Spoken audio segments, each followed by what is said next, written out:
everyone! I'm Lindy. We are here today with Call of Cthulhu Beyond the Mountains of Madness, episode 5. Hi, if you're watching here on Twitch, it's so awesome to see you, and if you're watching on YouTube, it's awesome that you're watching this.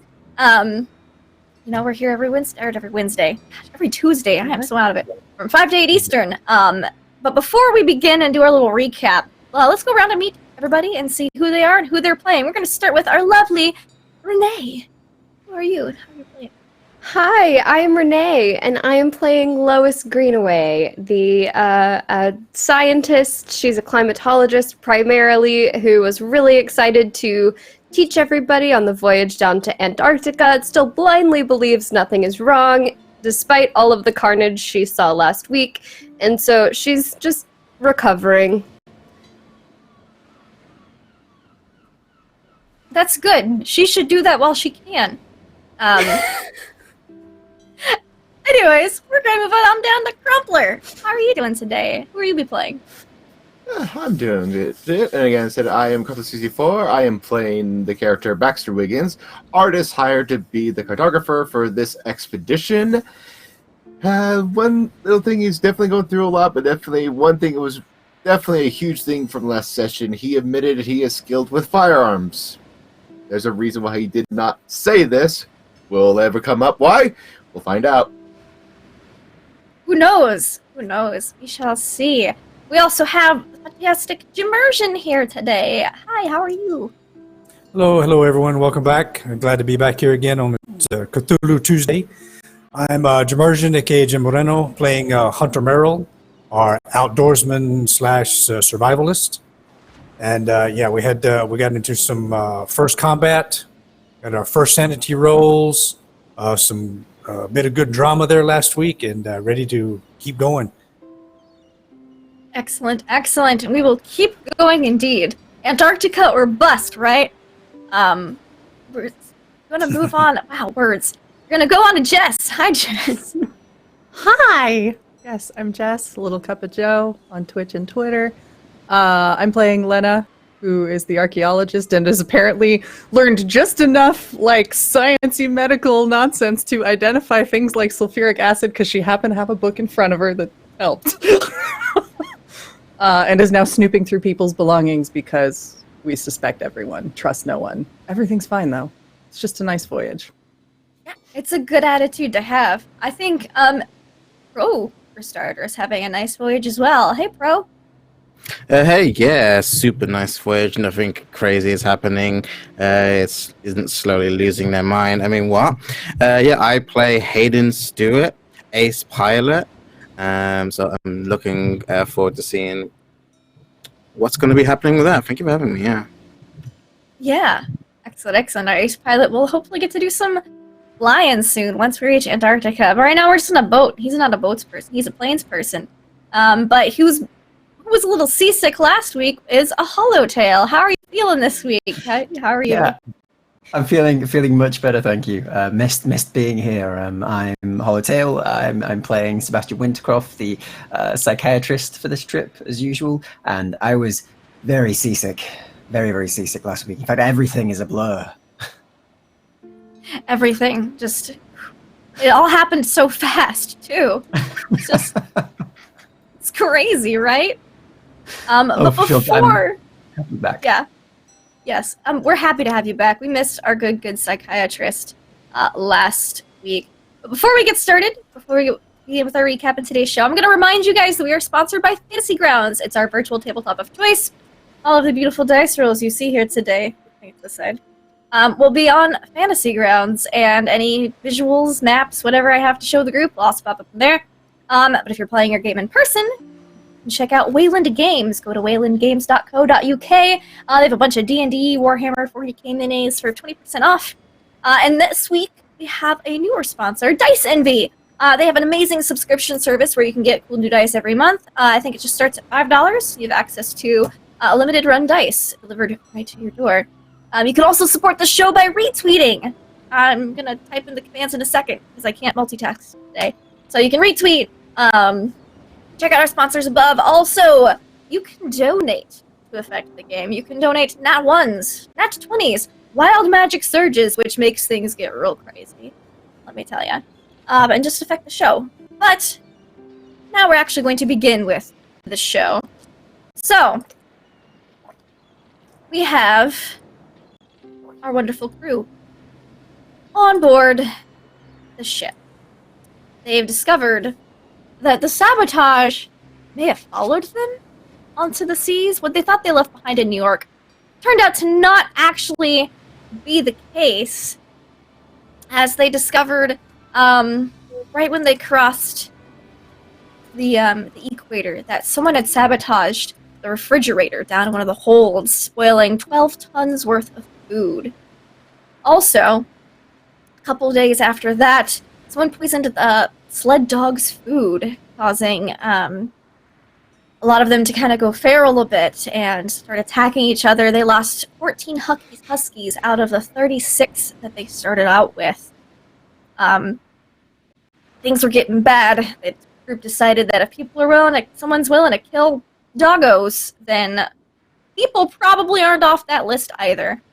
And so a hush-hush discussion was held between Starkweather and Moore, and the group decided to kind of hold like a big distraction on deck and keep who they suspected to be the culprits busy, while they went and did a little digging around. So Lena and Lois went down below decks and started digging through some of the mess boys' rooms. They found some items of not too much interest, but they discovered last minute 2 bottles labeled sulfuric acid, highly toxic, do not drink. One was empty and one was nearly full. And that is pretty much where we're just going to pick up for today, as with those 2 having just pulled out those bottles in the room of the mess boys. Oh, you guys just found these bottles. So we did. And they were labeled. They had the do not They had drink. Yeah. Do not. And one was Caution. like empty or mostly empty. One was completely empty and the other one's mostly full. Okay. So this isn't a good sign? No, this is really bad, actually. I think we should take this, the others, and let them have a look. And, Which boy was this again? I'm so sorry. My brain doesn't work. Yeah. You found it in Adam Henning's bag. Adam Hennings. Okay, yes, he was one of the mess boys. I knew that. I couldn't remember what he was called. Mm-hmm. And he was one of the 3 people specifically that was a red flag for us way early on. Mm-hmm. Okay. I feel like that's probably about all we need. We should probably find Hunter. yes, I agree. Let's put this back so it doesn't raise any suspicion. Yes. So she Try to starts tuck it back putting in. Yeah. stuff back to rights, Okay. but Yeah. we're gonna take the bottles. Okay, you're gonna take the bottles with you. Yes. Okie dokie. So you go back up onto the decks, where pretty much everyone else is gathered to kind of keep an eye on things. Mhm. So you guys see Go Look to at Lois Hunter and, nonchalantly walk onto the deck and head towards Hunter. We look about as inconspicuous as we did when we were carrying a penguin down the hall. Uh-huh. Well, Lena looks casual. I don't know. I can't speak for Lois. Lois, I think, looks fine, but has that still kind of giggly smile that she gave the press on. Uh-huh. Yeah. So they look kind of conspicuous because they don't match up. Because Lena always sort of looks like she's got somewhere to go, Mm-hmm. and is walking at such a pace.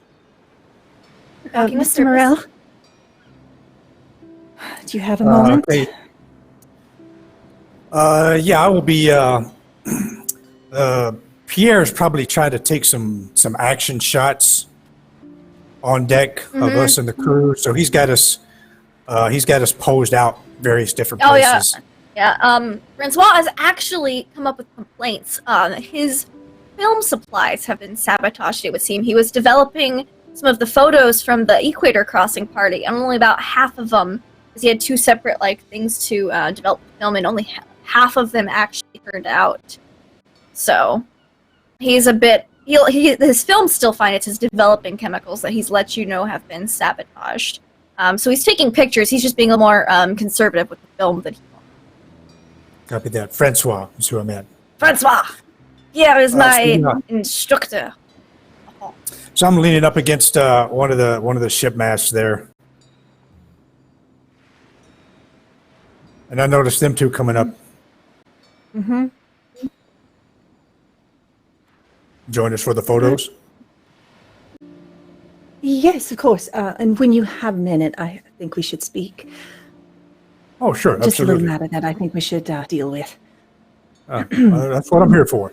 I knew exactly what they were doing the whole time. So. Excuse me there, Francois. We. I look around. Where is Hayden? Oh, he's on deck. He's probably right with the bulk of the photography shooting. Yeah, because I know a lot of the crew. I was the one who was just like to keep them distracted, and so I'm Get a doing photo with me. basically, yeah. All right, I'll kind of headshots. try to catch your eye just for a second. Yeah, so you know, I think you do. Like, I'm just like, hey, take headshots, and I think I'm like shaking someone's hand, and I see you, and then I was like nodding, and like, hey, go back into it, kind of thing. Mm-hmm. Like that, I've noticed you. Good. All right, now I'll step away from the conglomeration there with these two. Mm-hmm. Is everything okay? Not exactly. We found the sulfuric acid. She You found will something. raise the bottle sort of discreetly between Alright. them, and then stash it back away. Yeah. Okay, good. That's acid, right? Yes. One of the bottles was completely empty. The other one is almost half gone. And there was Alright. other things in his belongings that were a bit suspect. Whose belongings? Mr. Hennings. All right. I'm going to just peek over my shoulder and see if I can spot where Mr. Henning is. He's in the crowd around Hayden. Chatting and hanging out. Okay. Starkweather Moore, are they on deck? Oh yeah, they are on deck. Most of the crew is on deck right now, as it's Okay. pretty easy sailing right now. The weather's great today. We still have a few days before Australia, that kind of thing. All right. Y'all may want to Actually, about find a week. somewhere safe for just a moment. I knocked my pipe out, stuff it, stow it away, and then march directly over to Henning. And making no presumptions or bones about it, I'll grab him. Hey, Grapple. what? Whoa, And then whoa! start- What are you? I start hauling him into inside. I'm gonna take him up to the bridge. Yeah, he's not like resisting. He's just like, whoa! What's the big idea here? What's You're going coming on? with me. Well, And I I mean, just, yeah, you've. Well, okay, all right. What's this about? We're going straight up to the bridge. I motion at Hayden, and if I can catch anyone else's eyes, if the doctor's down here, if Baxter, they'll probably see it because it's right there in front of Oh, everyone. he's- So Yeah, and he's being he's not quiet about it. He's like, whoa. good. Hey now. And I'm just going to march him directly up to the bridge. I'm to walk in here.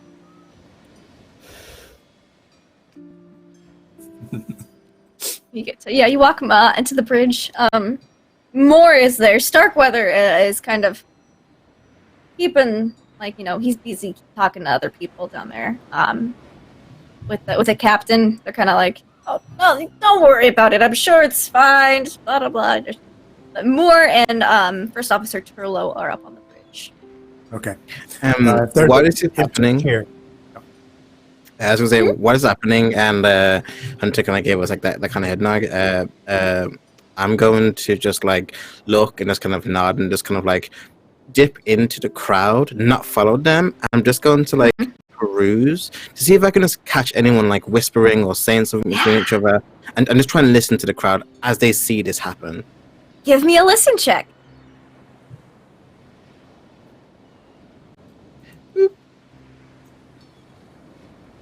Oh shit! Hold on. 65 now. Okay. There's a 65. You hear there's definitely a lot of murmuring, but it's everyone's murmuring, so it's hard to catch one individual kind of like take a voice out from another. Especially with Starkweather kind of talking over everybody like, it's fine, get back. Keep taking photos for the publicity shoot. Come on now. Blah, blah, blah. Damn. So, Okay.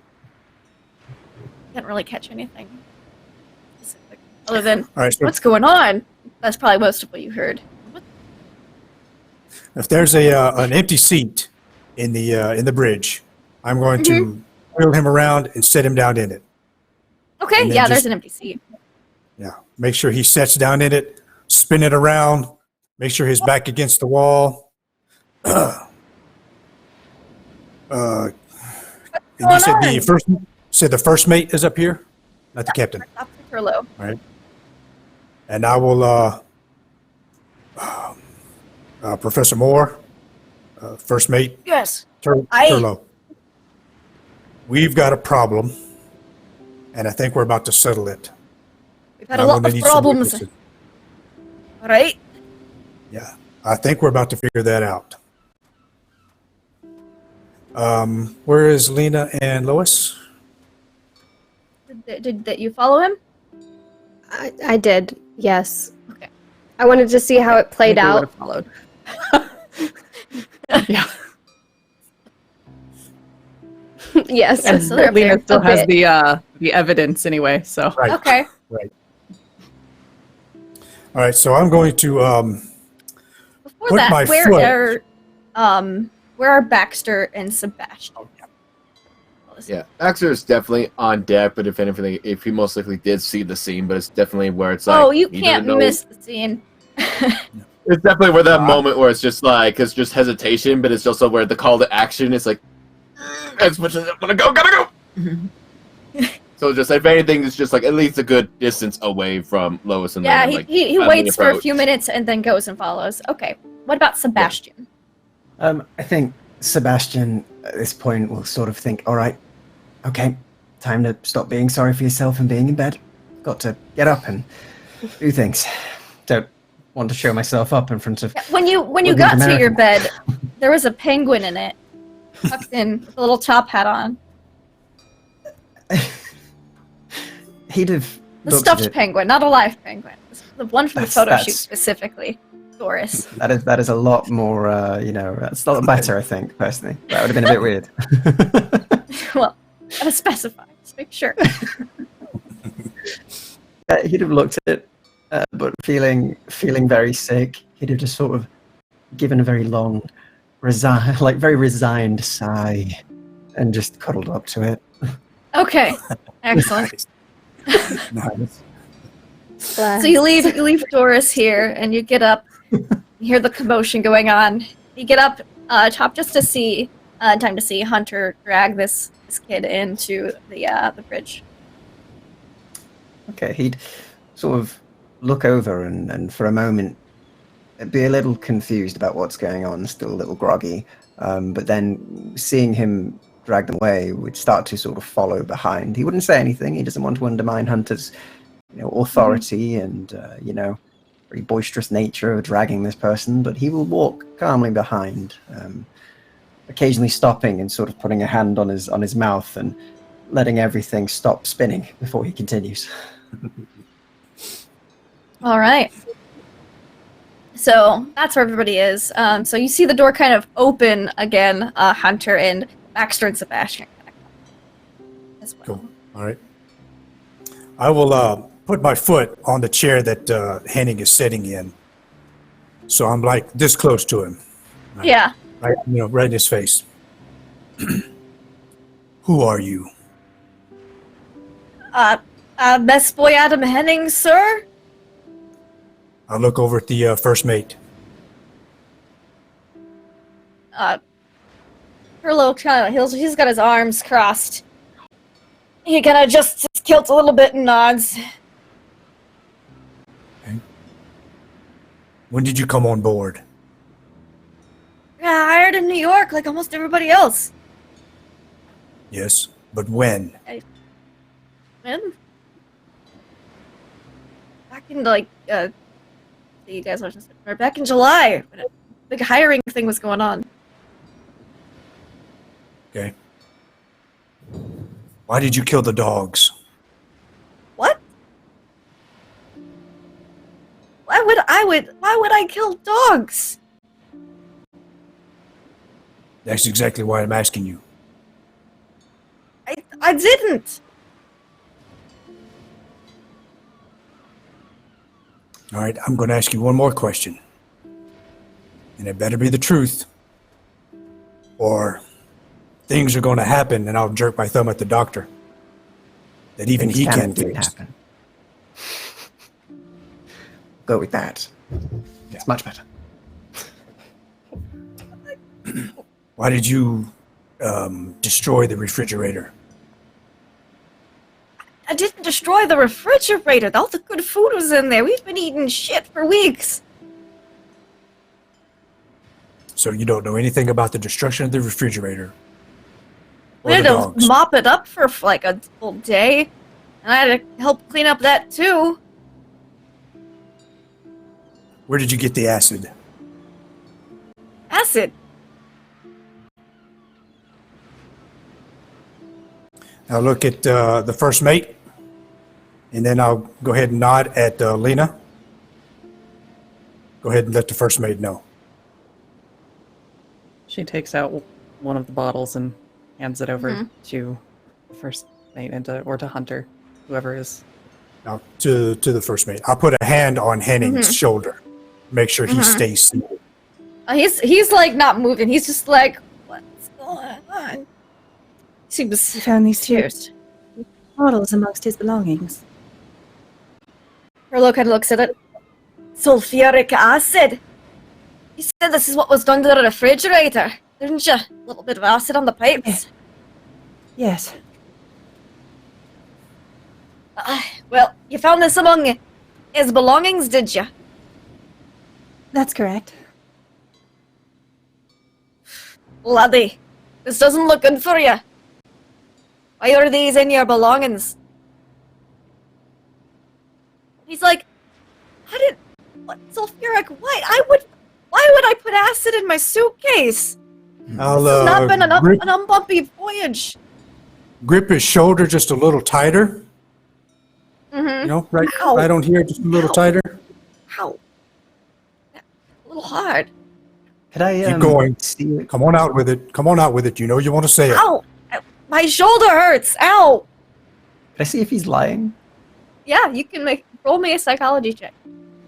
Anyone who wants to kind of see, roll me a psychology.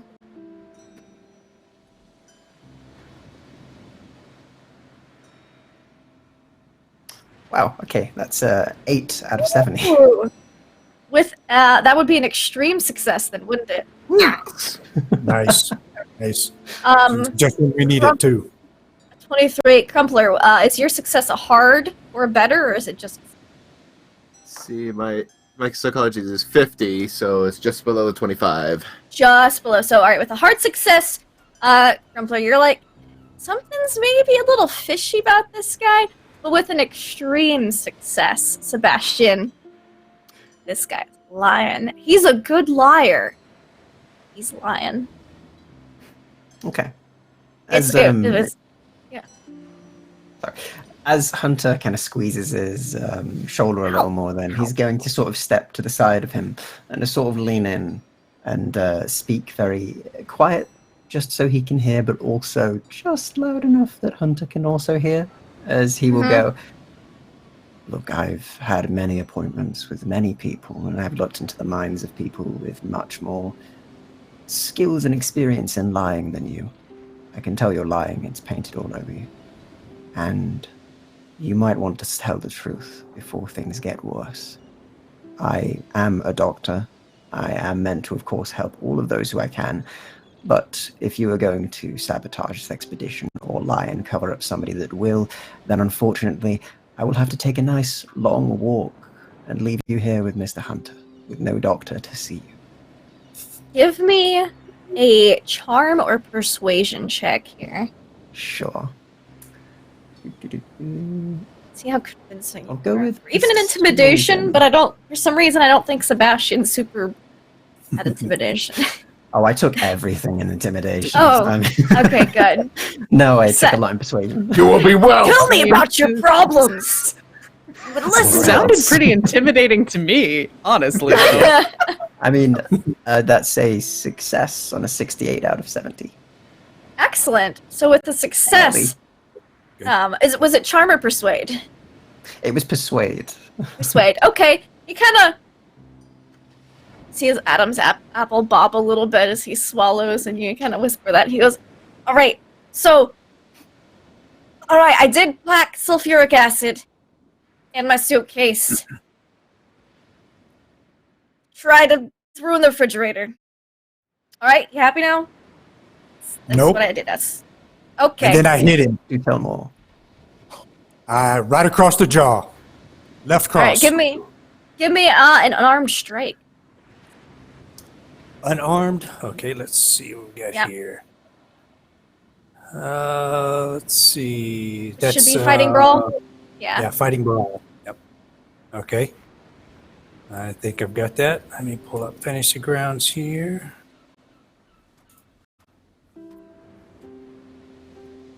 49 out of 50. Yeah, that'll Yep. hit. All right. So you don't get like a super good hit on him. It's just you just barely like he kind of pulls back just in time, but you still get him pretty good across the jaw. Just doesn't. Just wanted to get his wreck him. attention. Yeah. And then I'll step Ow. back. And while he's still sitting there, we'll let we'll fill in the first mate with Professor Moore standing there. Fill in the first mate on the instances of sabotage that have happened before we got on the ship. What's happened, and then a couple of the files that the doctor and Lena pulled out, and how we identified them, and that he was one of the 3 suspects we identified. And Yeah, if Turlo's you need looking to- through them with you. Ugh, It's what's all wrong there with to the be youth verified. these days?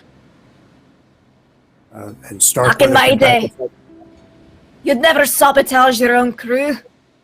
That's I agree. That I've been would on be any many. day. I've been on quite a few expeditions, and this is the first time I've ever seen this happen. And I look at Henning. It's going to be the last time. well, people die on Starkweather expeditions all the time. Kind of says, and you're getting a lot of you got such a good read on him, Sebastian. You're sensing that this guy, when he says that, you're getting a lot of bitterness and like a hint of like revenge motive here.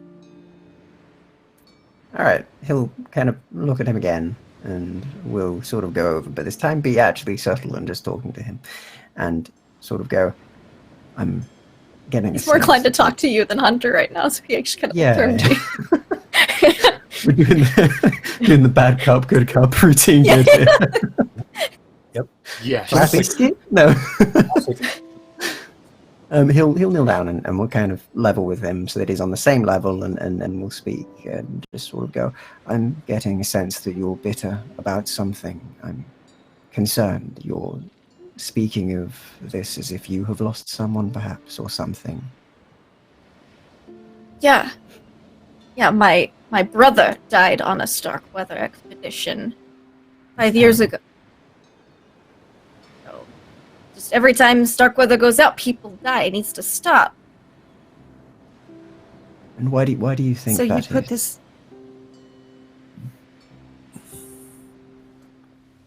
Well, I'm not the only one who thinks that. I was approached by somebody when I was thinking about signing up to do some random ship work. He said you should join here and so they don't get to Antarctica. They turn around before that. If you stop them by the time they at least hit, hopefully Panama, but if not like Melbourne, they won't ruin enough supplies and stuff. They won't be able to go. They'll have to turn around. Financial ruin. And then nobody has to die. Starkweather's reputation will be gone. He won't be able to do any more expeditions. Are there more of you? No. So this is a solo job. Yeah, I've been real busy. So you did kill the dogs? I wasn't supposed to kill them. I didn't know how I thought it was just gonna make them sick. I didn't know how potent that stuff was. I glance around. Where's Lena? dare Where's you. where's Lois? Yeah, where's Lois? I glance around real quick. I am like behind you, and I step out at that one. Okay. Yeah, Uh-huh. I will. How dare you?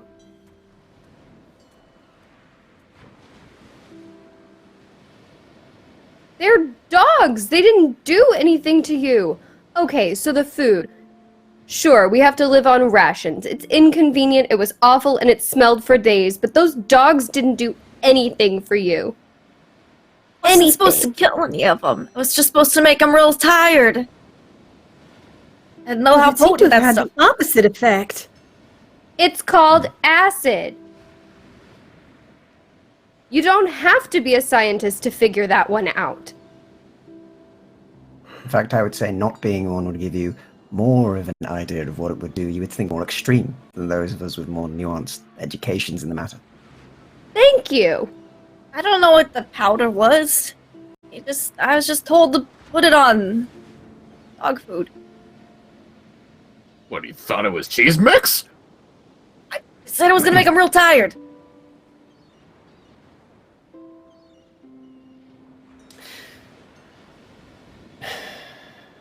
How Do you have many? any more of that left? No. The container? Anything? Chucked it overboard afterwards. The person who approached you. What did they look like? Oh, they were redhead. Said his name was wow.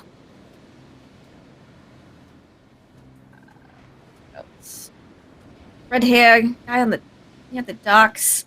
He got one of the he kind of looks at speakeasies.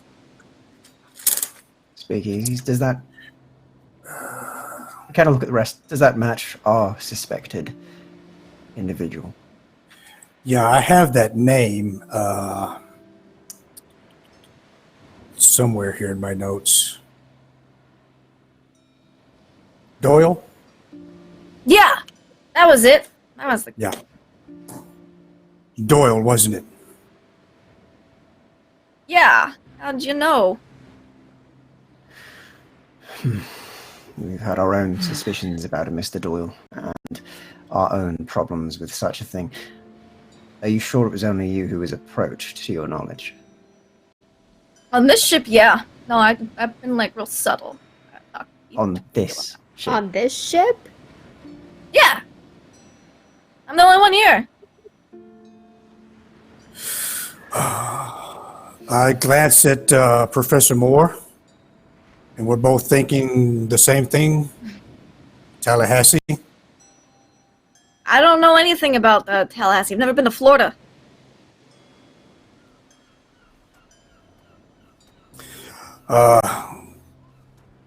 First mate. I think Aye. we've heard it done. With Well, your they're looking permission. them up. Well, I was going to ask if I could throw him overboard.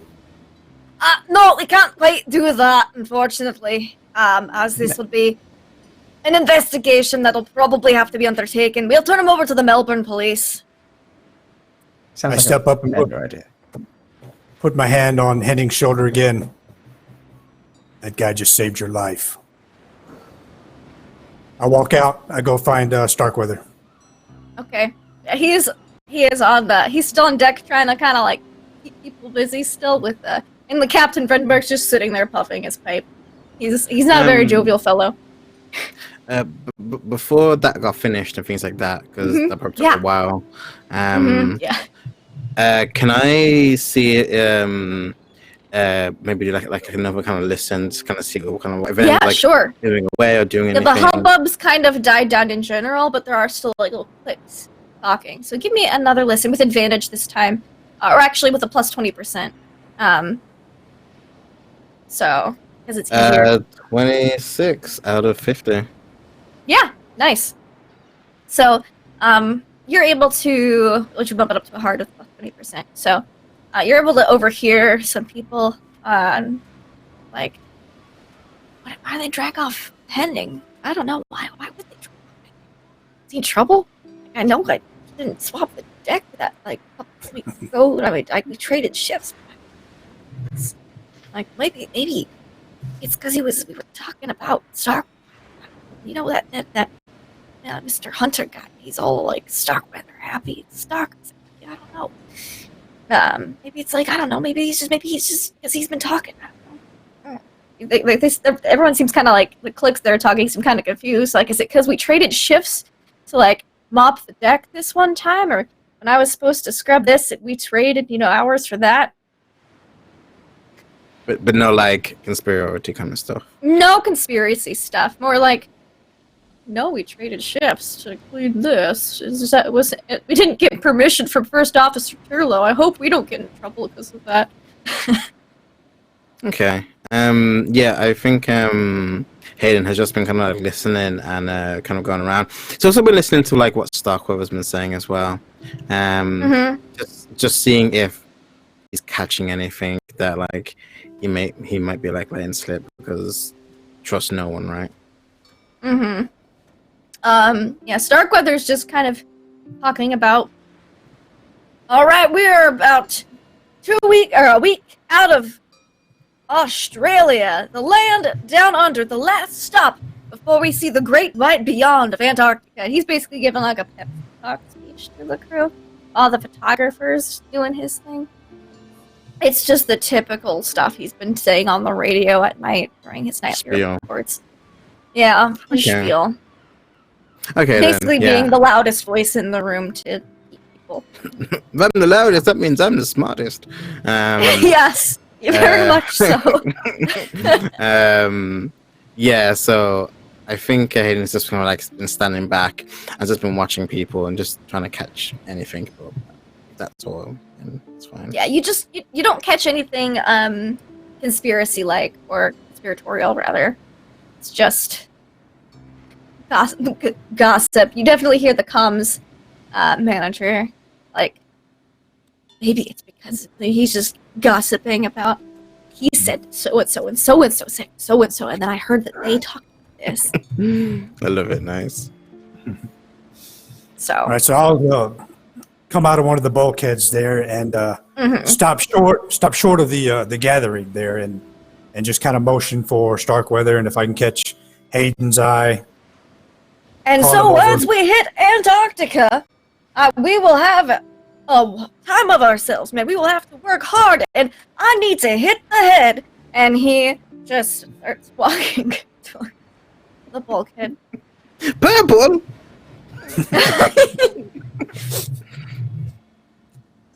And he'll approach you. All right, Mr. Morrell, that was not the subtlest way to take him out of there, but I think I have employed a ruse so that the rest of the crew has not figured out what we are doing yet. Have you learned anything useful? I believe we do have it figured out, sir. Professor Moore and the first mate are upstairs in the bridge right now. If you'd like to go and he'll fill you in, I'd probably take the captain also. Okay, yeah. Make sure that you hear from them. I don't want to see that guy again. If I do, it'll be the last anyone ever sees of him. So we got him. I knew I had the right people on the job for this, and he kind of, in good mood, walks up, like just glad that the culprit's been caught. Goes up, and you see him, the captain and First Officer Turlo. And First Officer Turlo is giving this kid a scolding. You never fuck with your crew. Let me tell you, when I was your age, and he's going on like a tirade of when I was your age, we never would have done these Good. shenanigans. And they put him in, they kind of makeshift a brig. They kind of basically shift around some sleeping accommodations and get the smallest and strip down a quarters to make it really certain. And they keep him in there under. They don't really have guards, but they keep someone on watch on the door. Yeah, just watch. It's picked by Turlo. Turlo has specifically picked the people to come on this watch. So because he's been with crew with them for a long time, and so he's like, I hate hiring new crew. You can never trust them. These kids these days, it was their age. It was on about it again. But it seems that you guys have caught the culprit behind the sabotage. Within a day, people kind of hear about it, and the general morale of the crew actually boosts as they were getting sick and tired of things going wrong too. And now that they have someone to actually blame it on, they're happy to do so. And you would notice this, Hayden, the most as you just kind of listen into the mood and atmosphere. It's definitely shifted to a more positive tone. So everyone's happier. They've got cats. Emergency cat delivery. Yes. The ship's cat's so happy that we caught her. But I would like idea rolls from everybody. God, Actually, what's that? which would be an intelligence check. No one taught me how to think.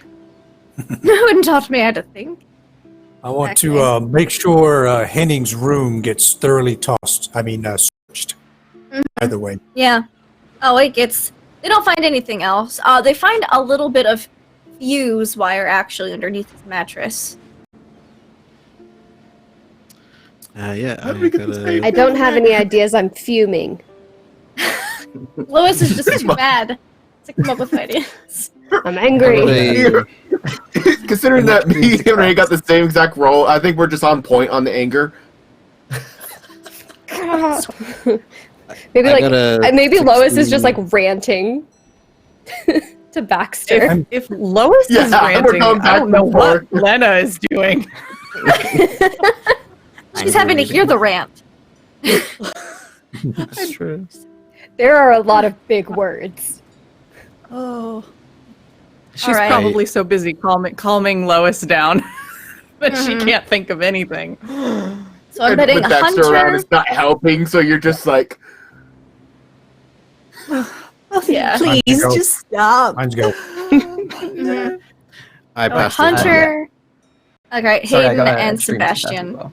Yes, okay. So, Sebastian, you think about it first. You're like, all right, we're trying to get to Antarctica. Got this person who's a saboteur. Oh, we're going to drop this guy off at the police in Melbourne. We should probably all write out our testimonies before we get there to expedite the process so we're not stuck in Melbourne for weeks. Because if we all give everything over and then, I guess I affirm that everything I have in this report is true, blah, blah, blah, blah, then you can probably just drop him off, resupply, and then go. And any further court trials or something can be done on the way back, but you won't actually have to sit there in the police office. So you kind of, and then Hunter and Hayden, you think of that as well during the trip, and you guys could definitely share that with the rest of your expedition members. Definitely. I will do that, and I will have all the evidence, all the notes, copies of the notes, copies of everything that we've had. I'm going to keep the originals because something's still in the back of my head saying, I don't understand Actually, this.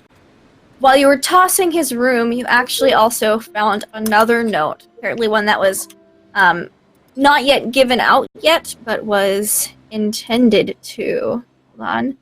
Do-do-do-do-do-do. I think that. Oh, make it visible now. I forgot to make it visible.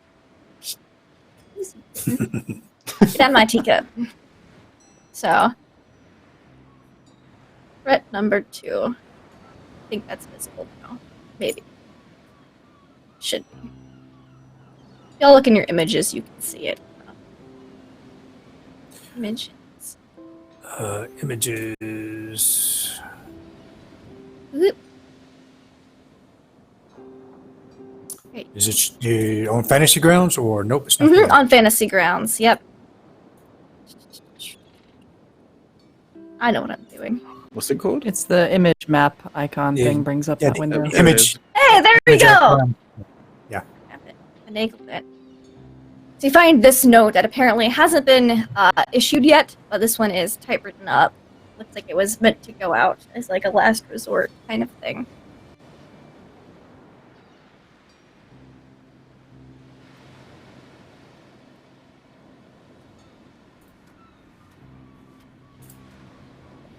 You can right-click on it and select resize, original size, and it will show the entire image, so you can read all of it. Is that Oh my god.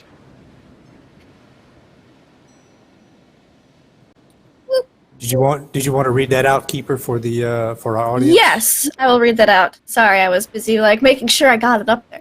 Dear, name to be filled in later.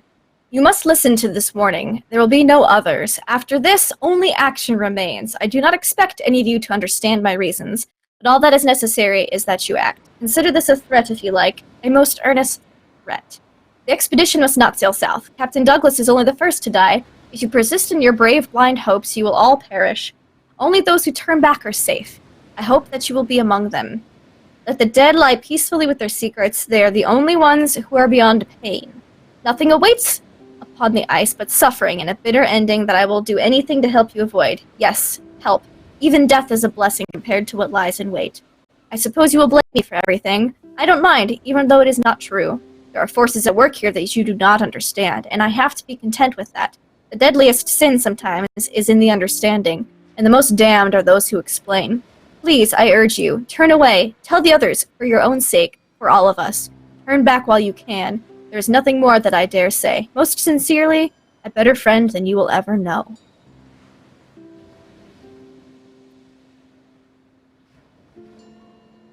So you find that amongst the things. And a length of fuse that appears to be cut.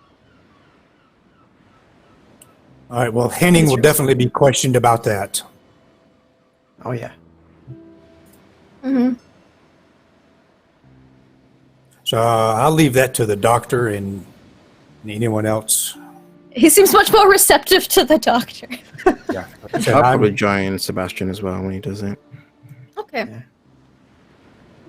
I'm going to take a I'm couple not of sure that lap- anyone wants Lois doing interrogation. We kind of want to see it. You want to see that? I'm sure her and Lena could play good cop, bad cop together. You just destroy it not like true, both too. savage people. They could have their own TV show. I'm just the person who does the portraits in the when he gets to court. Mm-hmm. Smooches and ice. Brilliant. Smooches and ice. But who smooches Yeah, and that's how you who's ice? interrogate him. All right. So, we have Sebastian and Hayden. You're gonna talk to this guy about the fuse. Yeah. Yeah. Okay. He's just sitting in this room. There's like all that's in this room now is a mattress, and like food gets like put in on a tray, and that's it. No one's happy with this guy. Understandably so. There's like a bucket of water, too, so he doesn't get dehydrated. It's not, can't be like, here, cops, this totally fine person that we didn't torture at all on the ocean. So they're keeping him, fed and watered and stuff. But Yeah, that makes sense. In which case he'll turn to Hayden before they get anything and just be like, so how are we playing this? I've read some detective novels, I know the gist, but I don't think I'm very good at the bad side, bad cop. Though I can try. Me either, dear. Hello? I'm not looking to shake him down, but try to get some answers. I mean, we already have his guilt. Hopefully we can give us some answers now that it's all been out. But I don't want to find any more surprises down the line. So, good pilot, good doctor. Yes, can or buy into that. I mean, you're used to lulling your patients into a false sense of security so they can just tell you what's wrong. Right. He looks insulted. A comfortable I'll have you know. atmosphere. That is much better. I'll have you know they are very comfortable, and I treat them with the utmost respect. I even bring in biscuits sometimes. Of course. Sometimes I share. Speaking of that, I actually brought some biscuits. I figured he wasn't being fed properly, so. Brilliant. Well then, we shall speak to him, find out everything he knows, and ply him with biscuits and kindness. Yes. I'm ready. All right. So the sailor guarding the door is this big burly dude. Like, Officer Turlo is not messing around. He had like this guy's like 6'4" and just muscle. And he's like, "Oh, you want to talk to the person in the room? I suppose First Officer Turlo said it's alright." Do I know Word that? for you. Have I like spoken with this person? You haven't spoken. He's been real quiet. He's a real quiet person. He's big and imposing. Like, no one really like goes up to talk to him really often. Like, they're all like, oh, kind of posing looking. I think I've tried and I've just given him the nickname Mouse because like he's probably like a big burly dude, but like really nice. So I'm just like, hey, Mouse. That's basically it. Mouse. Oh, well, just let me know when you're done. If you have any problems, I'll come in there and sort it out for you. Brilliant. Will do. He'll open the door for you. Walk in. See, heading inside, he's kind of just he's laying on his mattress, just staring at the ceiling. And look, he hears the door open, and he kind of looks up. Oh, not food. Hey. Mr. Henning, Yep. Hello, Henning. we've come to talk to you. A friendly chit-chat, so to speak. Myself and Mr. Stewart here believe that it was best to come and sit down and have a nice talk and perhaps some biscuits. Oh, biscuits. Yeah, we can definitely have some talks with some biscuits. Sure. Yeah, I like biscuits. Everybody likes I do biscuits. I like a good biscuit. Yes. Yeah. I'll put them in the middle, and I'll just like, since there's no chairs, I'll just like sit down. Yeah, there's like a built-in like desk kind of, and you can just sit him on there. He'll get down from the top bunk and sit on the bottom. Grab some biscuits. We're in Australia yet? No, I don't believe so. I think Sebastian would look around and look for any surface to sit on that's clean, and realizing that most of it possibly isn't, he'll just sort of stand instead. Mm-hmm. Yeah, there's top bunk and bottom bunk. Like, they even took the chair out. You're like, nope. Hit him with a That's fair. soda desk. No, I don't mind getting a bit dirty now and again. I do work with engines. That you do. I have to say, I'm disappointed after all our conversations about what was going on, and Well, could just be like, hey guys, I'm a saboteur. That's like, no, that's not how sabotage works. Can't tell At any anybody. point, did you consider not sabotaging us? Not really. No. I had like a tier system of who I was gonna sabotage the least. Right. Yeah, it was more like that. And what was this tier system? He says, taking out a small notepad and a pen. I mean, Hayden Pick up was the nice, kid. so he was at like the bottom. Not really. Hidden at the bottom. I appreciate Good. that. Thank you. Yeah, well, you Very were nice. That Hunter guy, let me tell you, he was pretty far. I mean, I didn't get to, like, I wasn't gonna sabotage. Like, I didn't have time. I gotta swap decks and stuff. I didn't have time to sabotage everybody. It's trying to do with general areas of sabotage. Of course. So, I mean, he must have had some time. All these notes though, they're like planning. I mean, I was given some ideas by the Doyle guy. He gave me that like little tin of powder. He said it'll make the dog sleep. And it really didn't. I like dogs too. I have a dog back home. Lois is really mad at you. Yeah, I was really mad too. It's not what I wanted at all. And then like the fridge, I mean, that was just too good to pass up. Like, oh, everyone eats rations, everyone's upset. Let's all turn around. Food is a big influencer for people. And you see this as he grabs another biscuit and just pulling it in his mouth. We know. He says he takes more notes. And just Double Kenny just chocolate hitting a bit chip. of a... Yeah.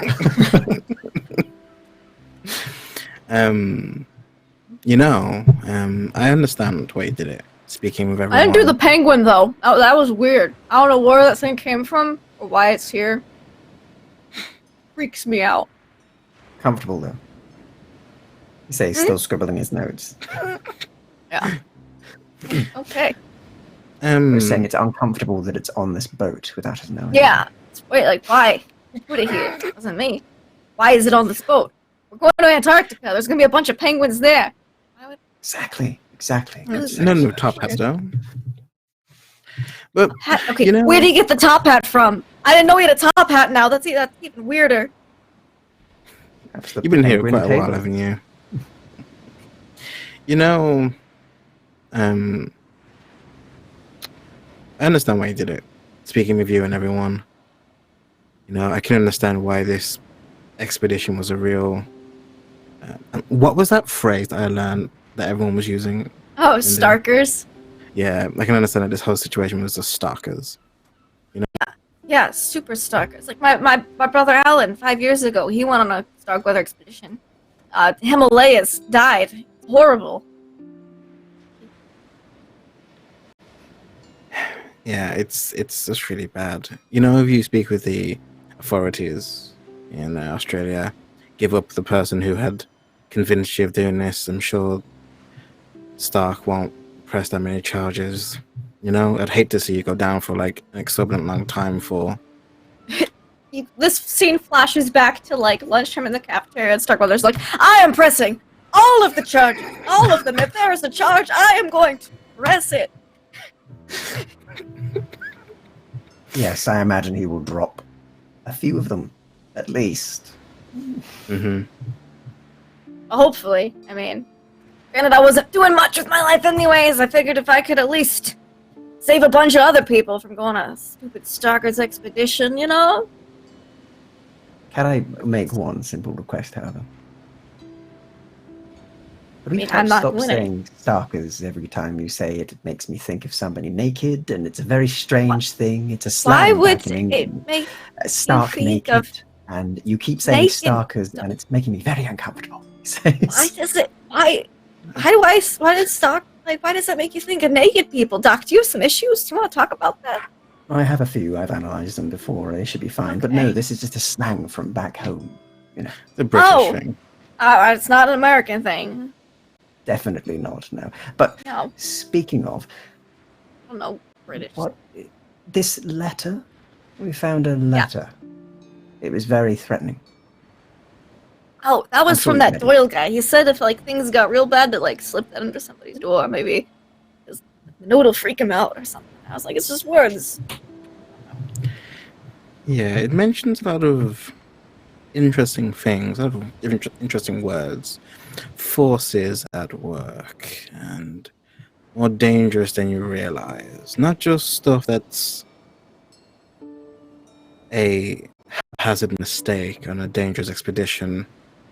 It implies that there is something underlying happening. I think Starkweather's bad luck. Maybe that has something to do with it. Your brother, you mentioned, who sadly passed on another expedition. What was the stated issue? Why did he not return? What happened? They said it was a gear malfunction, but Alan was real thorough. He always checked his stuff, like a lot. He was a rock climber. We grew up in the Smokies. We've been climbing mountains for years. Like, wouldn't have fallen on a mountain. Perhaps I can get some more information on that for you. But I must say you've got yourself in a terrible position. Is there anything I don't else expect you it'll can do tell any me? good. I tried to get people to look into it, but Starkweather has better lawyers than I do. Of course he does. Ain't good anyway. Yeah, Well, I'll talk to Starkweather about it, see if I can get you any more closure on that. But, of course, you have already gone through with your sabotage and have caused significant harm in the areas that you have. I would say also that you will have made yourself many enemies by harming those dogs. The food, that will already annoy people. Dogs, that's a sign of something much more troubled in the mind. You're They're sure supposed that to Doyle said die. it would put them to sleep. he said it would make them sleepy. Made them perhaps a little too sleepy. Apparently. Now, did you have anyone else that you worked with on here? No, I met with mean, Doyle a couple times back in like when the expedition was first announced in the spring, and then I was real mad about it. I was like, why is he doing another expedition? People died on the last one. When this guy approached me, he was mad about it too. And he convinced me that, I should sign up, do some sabotage. Like, you know what? didn't you? Why not? Didn't you think it was strange when the captain was found dead that this was a lot more than just sabotage? I mean, people get shanked all the time on the New York dock. Did That's you not have any involvement in that? No, I've never shanked anybody. I just know shankings go on. And there's this guy that I met up in one of the speakeasies. He was going on about some shanking. What was his name? Sleazy? Mr. Jonathan? I don't know, something like that. He says as he Yeah, shakes his head. Yeah, he apparently knows like apparently there's a lot of mafia stuff going on right now, and so there was like a bunch of she said like there's there's shankings happening. So I was like, okay, well, no, I don't go down these specific alleys. He told me like 3 not to go down. Act of kindness from Mr. Sleaze. That's interesting. Was there anything unfinished that was in wait, timed? Because I want you to think that if something goes off, and Starkweather won't go back, he'll just continue on regardless, which will mean that you'll be putting more lives in danger, and that'll be your fault. Give me a charm or persuade. Okay, you're gonna get a bonuses or a free go. Is there a biscuit bonus? Is there a biscuit? But you know what? Biscuit. I will say Triple advantage. you can get a 10% biscuit bonus. Nice. He There says you go. 10% extra chocolate in it as well. Okay, well, I'm Bigger really bonus if bad. they were I wish Hayden was doing this. No, I mean Sebastian. 27, which Very nice. that turns it down to with 10%. That turns it down to 17, right? Mhm. Nice. I still fail. You still fail charm or persuade. You want to spend any luck to make it a success. Oh yeah. I will spend. Do you need exact or lower? Exact works. Yeah. Okay. Matching I'm your gonna spend two luck to make it a 50. That's my charm. Okay. 'Cause I didn't know it was a skill. All right. So, Brilliant. absolutely brilliant. With a 15, you see he kind of hesitates, like he was really hoping Starkweather would turn around after all of this sabotage, but you basically kind of managed to convince him that he's not, like, he didn't do a good enough job as a saboteur. And so he goes, all right, so I kind of made, I don't want to say it's a bomb, but there's definitely some fuses involved. Tell us everything about that immediately. Well, it's supposed to go off to like practically in Australia, because I don't want to just in case I don't really know anything about explosives, so I was just kind of given a generic thing of how to kind of do it, and so Right. Okay. Yeah, no, Brilliant. Where was the bomb? So it's in the one of the cargo holds. It's next to all the camping supplies and stuff. Because I was gonna put it next to the planes, but then you were real nice, so I put it in that hunter guy stuff. Oh dear. Oh, And it's just not. It's not like. Well, I don't really know what I'm doing, but it's not supposed to blow a hole in the side of the ship. But in case it did, I wanted to make sure we were practically at Australia first. 'Cause I'm not drowning in the middle of the sea. I would.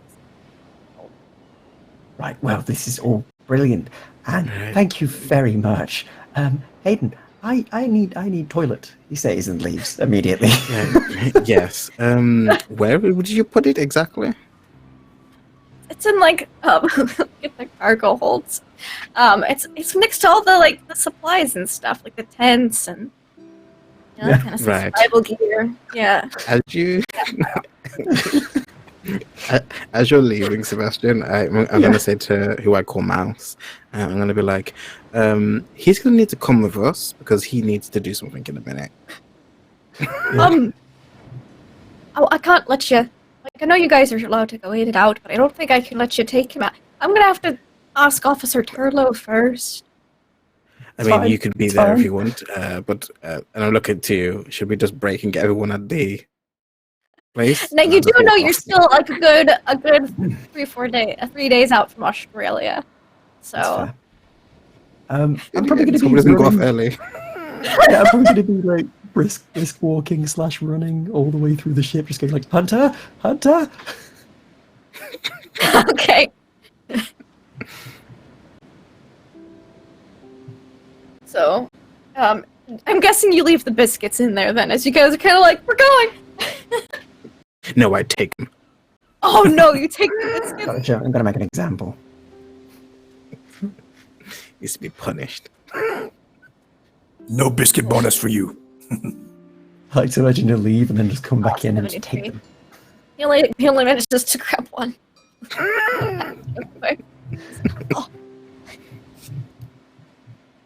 And so you're running to find Hunter Sebastian. Yeah. Hayden, you gonna grab Officer Turlo, or Mhm. yeah. Yeah. So Sebastian, where would Sebastian find you, Hunter? This fine day. How long has it been? What's the time frame since the? It's been like 3 days. Yeah, okay. I will probably be.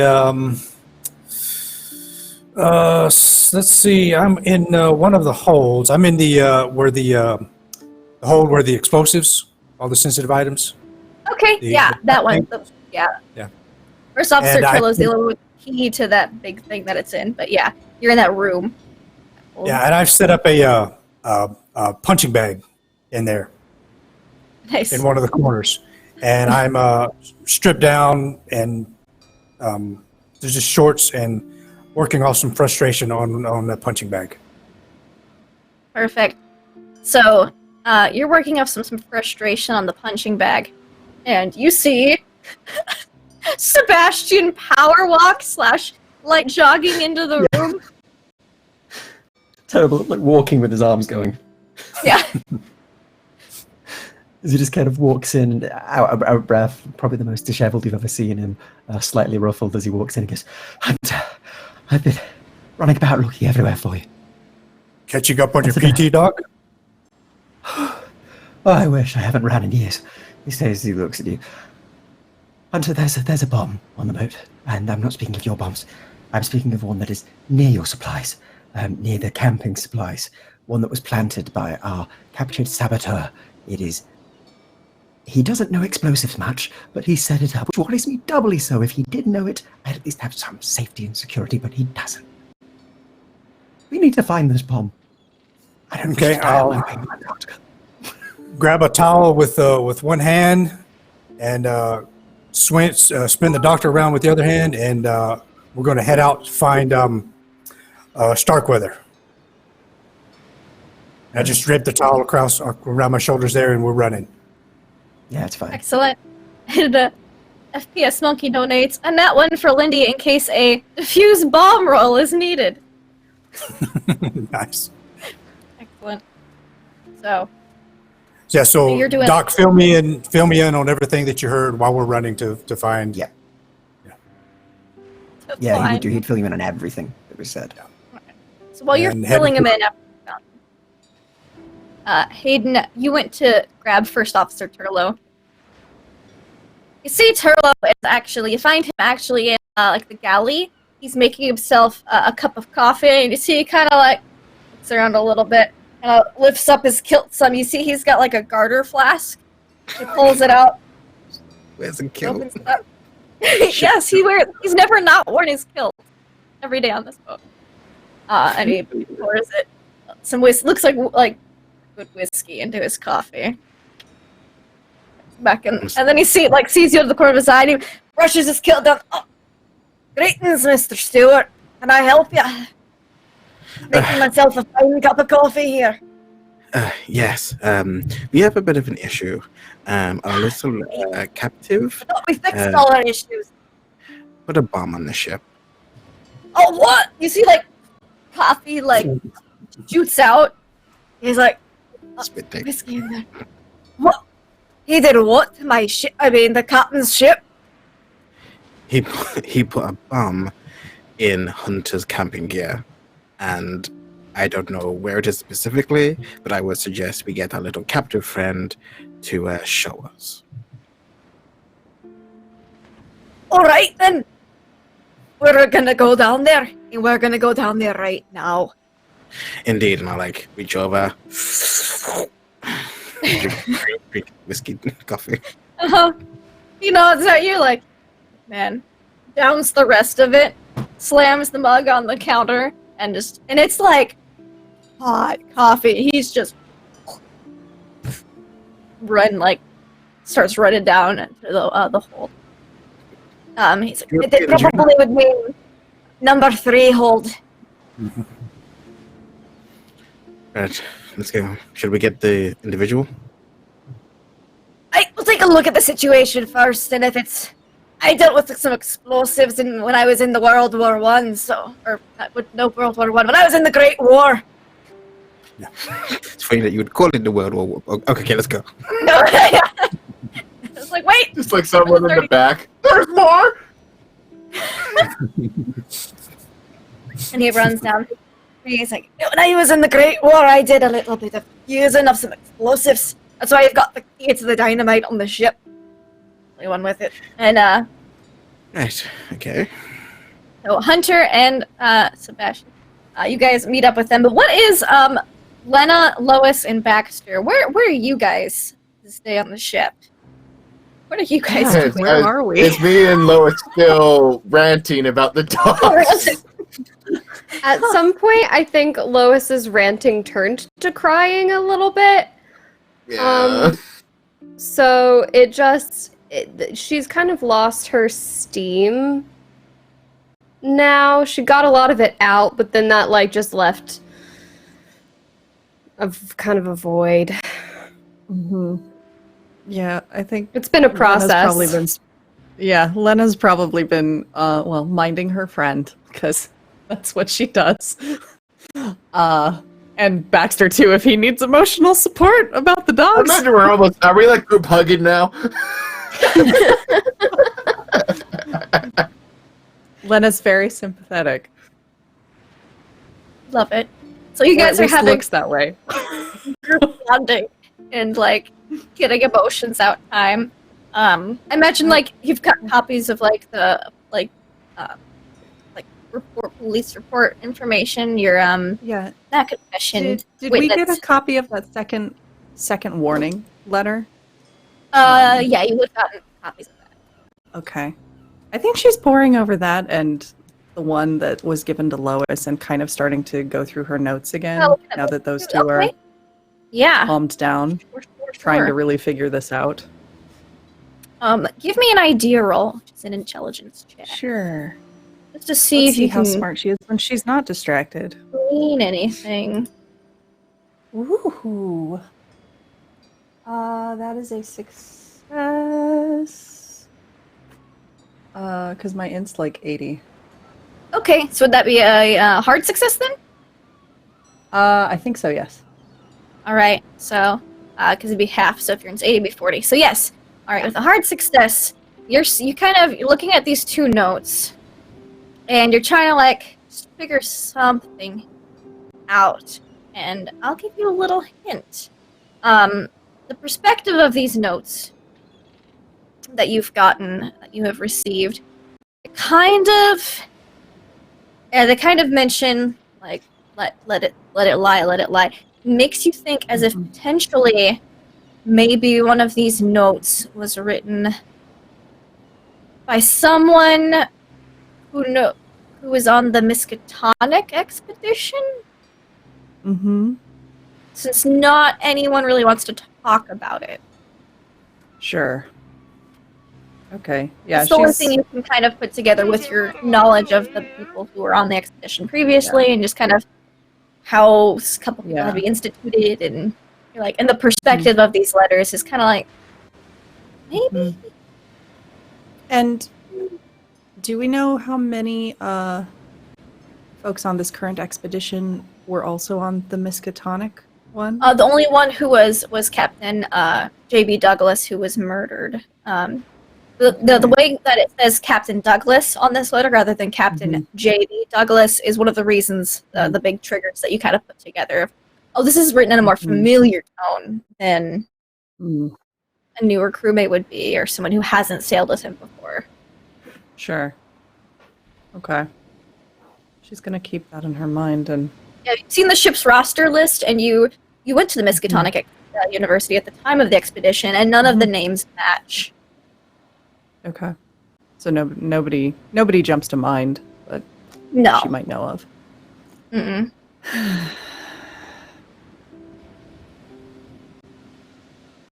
All right. Yeah, I think So- the other two are just see her studying these Reading notes notes, they're like a maniac. Oh, Yeah. Meanwhile, yeah, I'm gonna be okay. Like, I know it's someone on the. Right. yeah, you don't know for sure, but it's definitely leading your suspicions that way. Mm-hmm. So we're gonna pop back to the two groups kind of bumping into each other in the hallway onto the number 3 hold of the deck. See Hayden and Officer Turlo, and Sebastian and Hunter. All right. Now, I would have went directly to find Starkweather because he's our explosives guy. Mm-hmm. And Yes, he is. There's a specific reason. So I would have went directly to him, found him, and we'd He's like, hauled him. who in their right mind would put that goddamn bomb on a ship? Exactly. I thought. He was like writing down. He was in his room writing down his spiels for the night's radio broadcast. And he's like, "Well, he's about to fuse a bomb. That'll be good radio. All right, let's go." And so, Yes. Hurry right away. He says very out of breath. the 5 of you meet up right outside cargo hold number 3. And first off, Officer Trello. All right, so don't shake anything around while you're looking for it. Sometimes they can be a little tricky, like. Right. Well, I for one will be right here, waiting, observing, and ensuring that if there are any injuries, I'll be right here to help. That's probably Yes. best, Doctor. And he kind of just pats you on the shoulder, seeing you're like, just stay right here. Maybe Yes. you get more like 5 feet back. Certainly, he says, and takes Oh, 5 feet. all right. Exactly. Wouldn't it be more helpful if we just got the person who placed the bomb to tell us exactly where it was? Well, you see, that might be good. However, they're a saboteur, and I don't quite trust a saboteur being like, "Oh, it's right underneath that box there," or whatever, and it's actually in the box, and you shake it right up. I'd rather just look for it myself. If you didn't really know what he was doing, there'll probably be some telltale signs. With that, I would like all you guys, to make me spot hidden checks. Oh, good. I'm Okay. sure I'm not going to die horribly. Now, you notice that Hunter will open the door and he will stand kind of with an arm on the door. It's one of the heavy bulkhead doors. And I do not enter the room. Okay. And Doc, while we were running, now Hunter's built like Jason Statham, 5'9". All right, yeah. With the Statham built. But you notice along the, because I'm not wearing just some shorts, along my left side, along thigh, butt, and lower back there, looks like some shrapnel wounds. There's some scars there, and a couple of small burn sections. Interesting. And you noticed those while we were running down the hallways there. But yeah, Hunter does not enter the room. I stand there with my hand on the door, like I'm ready to slam it, and just watching everyone else. Okay. I'd still like for you to give a spot hidden, though, to see what you can see from the doorway. Right, we'll do. Just to see. It's 5 over. Let me tell you, Adam is not great at explosives. Not going to be very hard. 5 over. All right. 14. Pretty sure that's a success that's for pass. you. Is it a hard Minus 40. success? 40? Okay, minus so it'll be a 40. hard success. All right. All right. So you actually spot Hunter from your doorway. You see, starting from like underneath like the ladder, going all the way along the wall, along the floor line, is a long length of fuse. So you're able to point that out. I'll point to it, and everybody hears me yell, "James!" I call Starkweather by his first name. Yep. Oh, Point. I see it right there. All right, Turlo kind of rolls up his sleeves. Turlo they just kind of follow the fuse. Or they just kind of walk along, keeping it like their eyes on it, and it kind of leads. It's real bad. So it leads to like where all of the camping equipment and stuff is set up, and there's like a folded piece of canvas on the top. See, Turlo carefully pulls back the canvas, and laying right on top is like you duct taped fuse and some dynamite together. Like, it's a real shoddy piece of work. It is. You're not even sure if it would have worked necessarily, but it is explosives, so they do have to be handled with caution. Starkweather's like, well, that's a shitty bomb. But the good news is, if we defuse it properly, we might be able to use the explosives in the expedition, and that would be, hey, free munitions for our expedition. I would take that. That is certainly something. I don't have a skill in exploding, so I can't be blown up. No, I'm not gonna fall for it. Thanks. Good try, though, Jack. And so they're gonna Turlo and Turlo's gonna kind of be like, we should approach this real cautiously. And Starkweather's like, do you see the craftsmanship on this? We'll just pull off this tape, and because I got the nat 1 for the bomb defusal, it's not going to explode as it specifically says in the book. This is a shitty bomb that wasn't probably going to go off anyways. However, the explosives are not salvageable. And so you can't add them to your own stores. And you know how, like, when you cut out, like, the inside of a book to hide a flask in or anything else? Like, he kind of just did that with the layers of canvas for the tent. So there's, like, a big, just, like, hole through, like, 4 tents. That's where, like, the makeshift bomb was sitting, and so you also lost tents. Starkweather's pissed that he can't save the explosives, and some tents are ruined, and yeah, he actually like trips over and like rips another one. He's like, oh, dang it, and he just falls back and slips, and so it's not a clean bomb defusal, but it's pretty much done at this point. It's not gonna go off. Whew. They're not exploding, are they, Hunter? Hunter is got the door. He's been while he's been watching, he's just kind of slowly closing the door. So the door's now about like what? Yeah. And Doc, you notice a look on his face that's not one you've seen before. There's a little bit of fear and some shock. And it's just like I'm ready to slam the door, and it's almost like a flight or a fight bolt mechanism here. Yeah. I'll be taking note of that, but he will look rather sort of worried himself, not really a man to have encountered many bombs in his lifetime.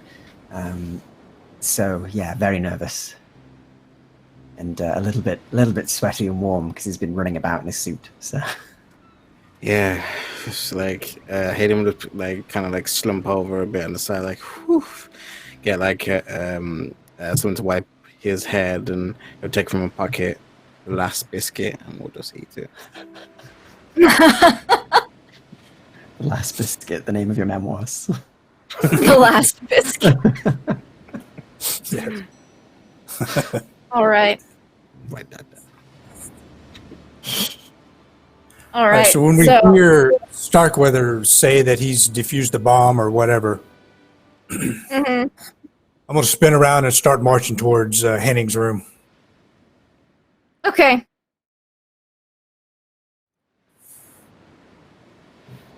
I'll follow him. Yeah.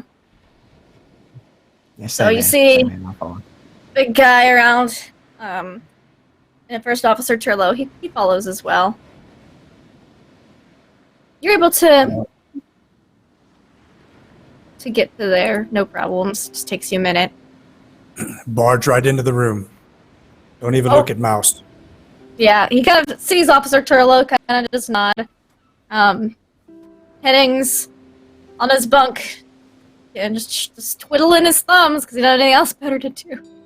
All right. I'm the first into the room, so I will I will grab Henning off the bunk, and I will throw him across the room into the next wall. All right, give me a fighting brawl check. He doesn't want to get thrown across the room, so. Right. Okay, so I know that's what I will attempt to do here. Let's see how it works. Oh yeah, All right. Easily. Yeah. I just pick him up by whatever shirt or he's Actually, wearing. you don't. He dodges out of the way with his Yep. opposed check. He got a critical missed it. success. Nice. So you go to grab him, he just kind of spins around and dodge. He's been punched in you by the face before. Yeah. He didn't want it to happen again, so he like basically just like ninjas out of the way. And he's like, "Whoa, whoa there."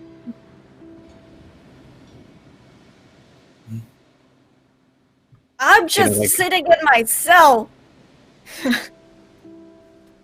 This guy barges in and he's gonna kill me. I'm supposed to get turned over to the police in Australia. Oh, we'll turn you over in pieces. I go after him again. Hunter? Turlo is gonna try to stop you as well. Hunter, calm down. So Henning rolled a 6 to get out of the way again. You don't want to be Right. punched. And then Officer Turlo is gonna try to make just kind of be like, put a hand on your shoulder and be like, "Hunter, we can't beat the boy to a pulp." Would be a bad luck, Hunter. Be best if we calm down. I understand your I'm problem. listening With the list of for. atrocities we've got on him, he'll be in jail practically for life. I will be listening for Starkweather's voice. That will be the Yeah. one that. Stark, you kind of see him out of the corner of your eye. He's pretty mad too, but he kind of just nods. He's like, can't beat him up. Bad press. All right, I will.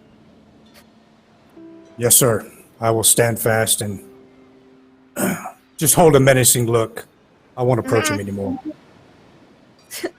Henning is like ninja'd up, like kind of like into a corner, like, woo. You had some good rolls there. He did. Damn good rolls. I was like, I'm not beating a 5, but let's see anyway. I get punched. Starkweather's kind of, like, this guy wants attention. Let's basically give him the opposite of that and completely ignore him. Let him spend his last 3 days for prison in solitude. And he kind of walks back up the mall. Before he walks, because drama, I'm gonna be like, yeah, well, he only wants publicity because of people who are dying. That right, Stark? Kind of looks confused, like, what?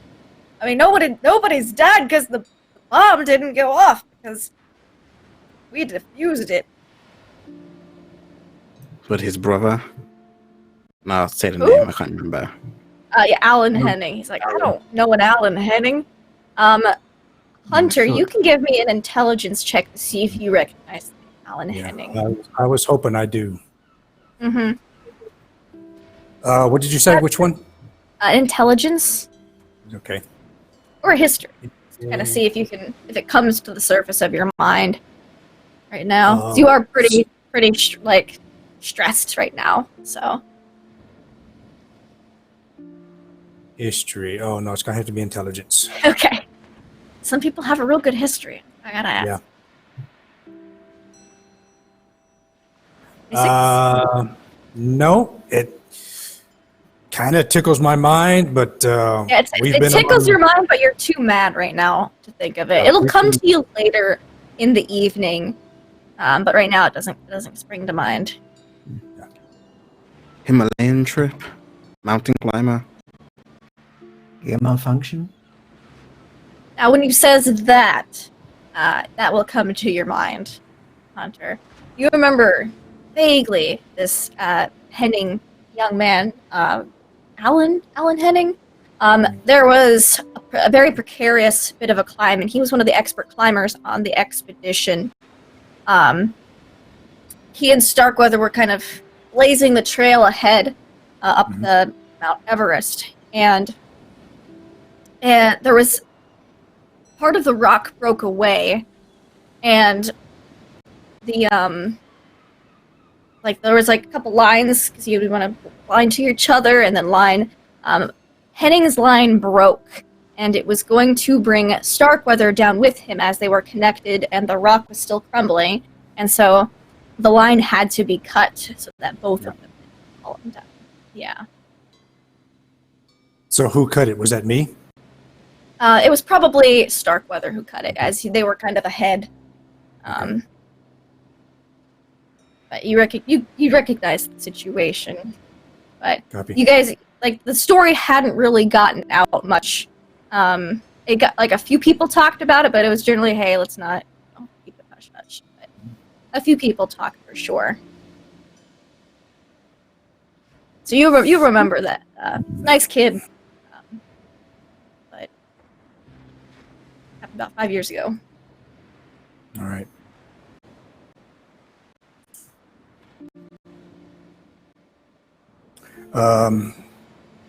So if you need me, I'll be in hold 3, and I will snap my towel around my neck and walk out. Okay. Yeah, Starkweather's kind of just gonna be like, right, and kind of walk away as well. Kind of like that didn't jog his memory, as his mind is on completely different things, and he is just go, go, go. So he'll think about that later too. But right now, it's still kind of just like, I did go to the Himalayas. Huh. Hasn't quite processed. Doesn't have a great intellect for. And that leaves Sebastian, Furlow, Mouse, and Hayden with Mr. Henning. Who's relaxes only a little bit after Hunter leaves a little bit. He was ready to dodge some more punches, potentially. I swear. Hunter is gonna get us killed, or he's gonna kill someone with that temper of his. I believe his temper was warranted in a given situation. He perhaps has a past with such things. It could have hit a chord with him. But yes, we will need to mind his anger. I don't, however, believe he would get us killed. He seems to have the expedition at the top of his priorities. I do, however, wonder what his priorities may be in regards to that. A man cannot be blamed for trying to clock another man who had put a bomb on a boat. Man's defenseless. He's in a I cage don't agree room. with it. It's no right. I No, agree. It isn't. Shut my hand away when I was trying to put down those dogs before they attacked me.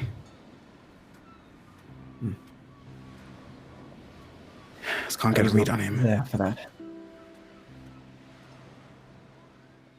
No. I just know as things get more intense, we have to rely on him. And if he's a fuse, Perhaps we should have a talk with him. See what we can resolve in regards to that. If it is an issue, I'd rather have it resolved before we hit the Antarctic, where we will have no chance but to just move forward. But before that, yes. Aiden, it seems you've had quite a stressful time, as have we all.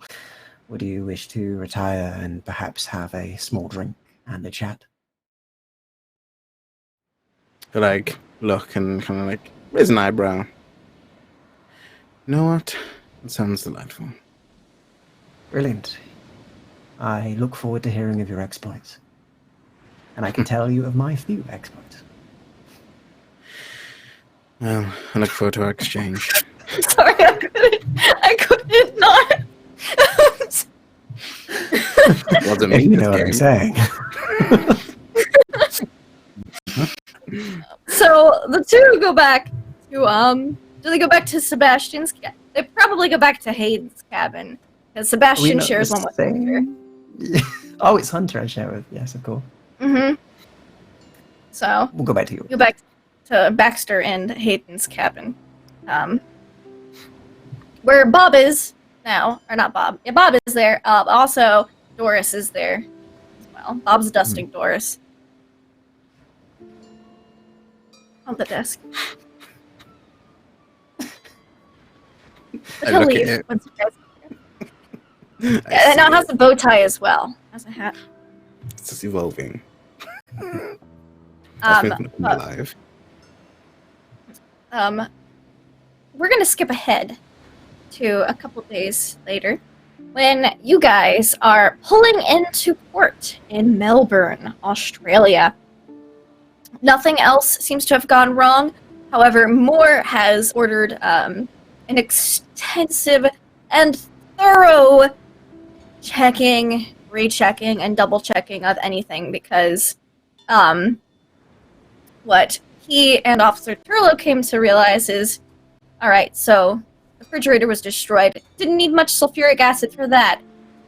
Why is a whole bottle empty? And so they've been checking for other signs of tampering. They've been, Moore has ordered everything, all the electronics powered up, turned on, tested. All the generators powered up, turned on, tested. Just everything possible, minus the airplanes, as those weren't really tampered. But they checked, like, your mechanic friend was been keeping an eye on them, and he's double checked everything. He hasn't found anything wrong with them. So good job making friends with the saboteur.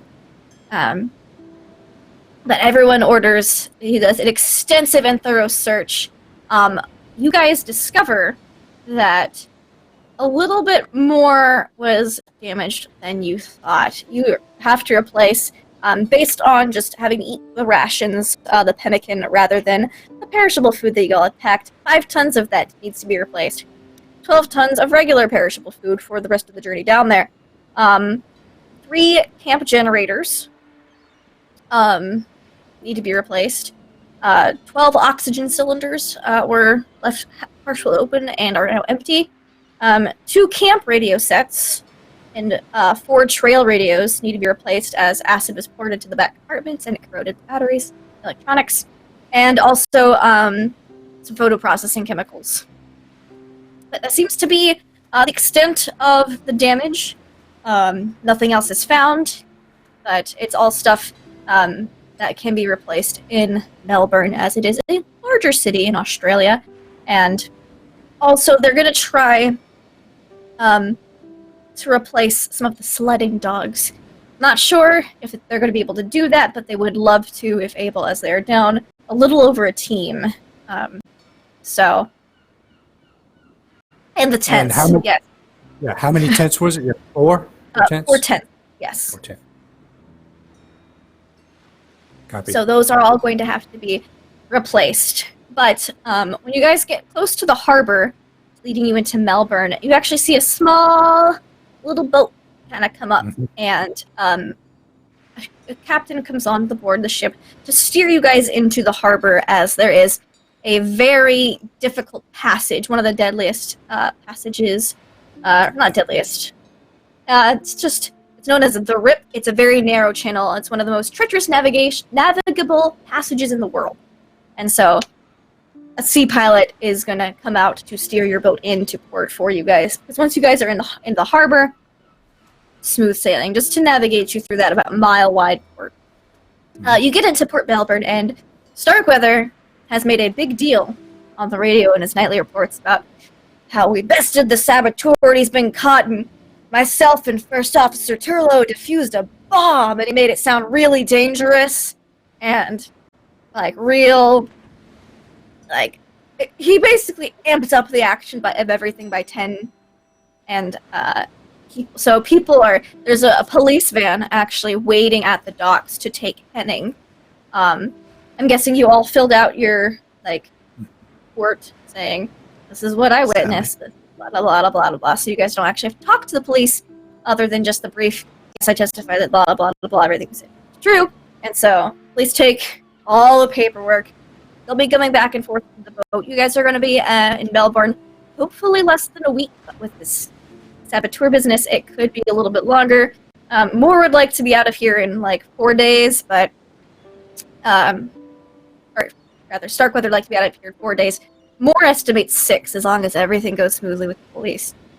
So, that night, you get there, the Gabrielle pulls into port, police are there. There's also a crowd of photographers and reporters who, Starkweather, knowing you guys, this is probably the last thing you guys want to see after being on this boat for a while, he kind of, let me tell you, they're like, Mr. Starkweather, tell us about the Henning matter. And he's like, well, let me tell you, folks, it was a harrowing voyage. And he goes and just weaves them and spins them a very exaggerated tale of the events that happened on the ship. And they eat it up. You guys are invited to a formal dinner at the town hall that evening as guests of honor, as this is a big event. And the Lexington stopped at a different Australian port. She didn't stop here, and so they're like, we've got this Antarctic expedition visiting here, and so they're very excited about publicity for their town. And so, the very formal dinner that you guys have been invited to, there's a lot of speeches that get made. They're real boring, but there's a lot of free wine and alcohol, and so that's a perk. That's definitely a plus. Not in Australia. That's right. Oh, we get credit successes for Renee, Jess, Pro, and Hollow. Awesome. I will add that in there for you guys. From Grant.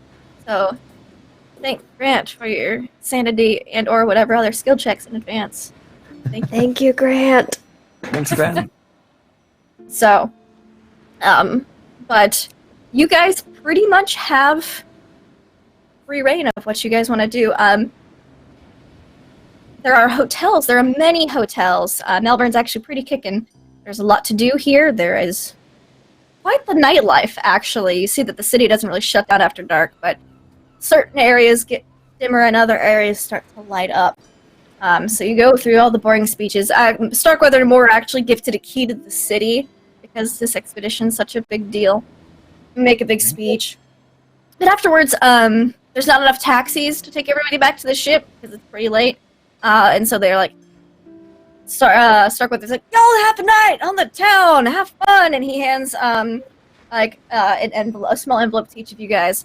It's for catching the saboteur. You guys have a wonderful night here in Melbourne on me. And inside of the envelope is $100 for each of you guys, which is a lot in 1950. So, especially into Australian currency, it's like the equivalent of a lot more local dollars. I didn't do the 1930s exchange rate, but that's what it is. It's definitely worth more. So, you guys are able to do whatever. There's many hotels of varying niceties. There's some fancy hotels. There's some more sleazy hotels. There's some hotels in like the nightlife part of town or the quiet part of town. Do you guys, what kind of hotels do you all gravitate towards? Do you all stay at the same one, or do you go to different ones? When you say sleazy hotels, is it like a hotel made of sleazy, or? No, it's not It's fully Mr. stacked Sleazy's there. hotel. Sorry, had to be said. Had to be said. It did. Definitely looks like a place he'd stay at, though. That's an hint. Got it. No, that gives us the perfect mental image. That's sleazy hotels yeah. like $5 per night. Yeah. Yep, well, we're not staying there. Yeah. We're definitely not even looking at it. Looking at it. Right, got it. Gotcha. My eyes. No. Alright. Give everyone their crits too. There's one for you. So, I'll say to everyone since we're all around, it's my first time here. Does anyone have any recommendations? I've never been here in my life, so I couldn't tell you. I'm the very Likewise. same. Never been here. Well, You do see some locals milling about. You could ask them if you'd like. Very good. Well, as they say, when in Rome, ask directions, I suppose. Let's see what the locals find appealing. I know that. I was being sarcastic. No, I loved it. Oh. Very happy. That was You don't have to definitely take everything so different. literally, Sebastian. I take. Yeah, I don't, she's just not gonna everything. He's a bit grab. embarrassed. She's just gonna reach out and Excuse me. Pardon me. G'day, mate. Yes, How can I help you? actually, we're all just visiting. We were wondering, what's the happening nightlife around here? What's Ain't from there around to here. do? Ain't. Gosh, really, they don't say ain't. You know what I'm saying? You're not from around here, are you? You're one of them How could you Americans tell? from the Antarctica expedition, aren't you? Well, we've Very got much a like- wide variety of nightlife here for you, if you'd like. Depends on what you're into. We've got, we have a little small Chinatown here. You could go. There's also interesting nighttime activities there, if you know what I mean. And then there's also a bunch of bars you could go to, restaurants. There's dancing. What you into? Got there's some cockfighting if you're into that type of stuff. Yes, it knows everything. Good job, Louis. Baxter, you all right? Pardon. Well, Yeah, you see, like, in saw America all the Baxter like that. And he's like, "That's one in you're interested in, it, right, mate? Right. I'm not sure what it's like with you, but it's not a bunch of blokes dropping their trousers. It's chickens. Thank Christ. Common form of misunderstanding. never mind. Well, how about the bars? We've been in America all this time, and it's a little difficult to get a drink. Might as well take Everyone would like advantage. Yes, drinks and dancing sounds quite nice, actually. Drinks do And if sound you're like- interested in some relaxing lounges, I'd head down to Chinatown. They've got a few down there. Yes, you Oh. said. Of a couple of That sounds things. delightful. You're guessing he meant an opium den. yeah. Not I think very she caught that. Mm-hmm. It flew over Sebastian's head. That's lovely. He kind of tip his hat to you and goes, "Right now, you all have a great night. I've got my own business. Thank you to so do much. attend to." And he Good night. walks on down an alleyway. My God, that man, he knew everything. Shady. Checking our pockets. It's back in. Good idea. Yeah. Why Check is your pockets. everyone suspicious? Welcome to Call of Cthulhu. Everybody is shady. You'll get super paranoia levels eventually, just like me. But I see what you're doing. he doesn't seem to have picked your pockets. You just seem to have. He was a very well-dressed individual. You're guessing he does well in shady businesses practices, if you had to guess by the direction he walked towards after pointing you around. Yeah. Yes. Well, good luck to him in his endeavors. You're guessing if you So, guys were local, he probably wouldn't have told you that stuff, but being tourists. He seemed So, delightful. drinks and dancing? Drinks and dancing Find sounds ourselves a bar. amazing. Then. Sounds great. All right, that. then. We head to a All right. bar You head to a bar, or a and club or whatever. there's one there called the Cotton Club. They've got a bunch of music and dancing, and it's pretty lively. Drinks are flowing. You've got plenty of money. How good of a time does everybody have at the Cotton Club? Like, does anyone get wasted? Do you guys, like, Yeah. you try to pick up anybody at the dance? Like, I think There's a Sebastian lot of would have been drinking quite a bit. okay. Yeah, I Drink- think yeah, Lois really drinks been more able than to she let loose. means to. Think Like it's the same. she's I'll start with 1, and then it ends up being 2, then 3, then 4. And then What is, she's like, whoa. I think What is Lena Lois's hard drink- caps herself at like 2. Two.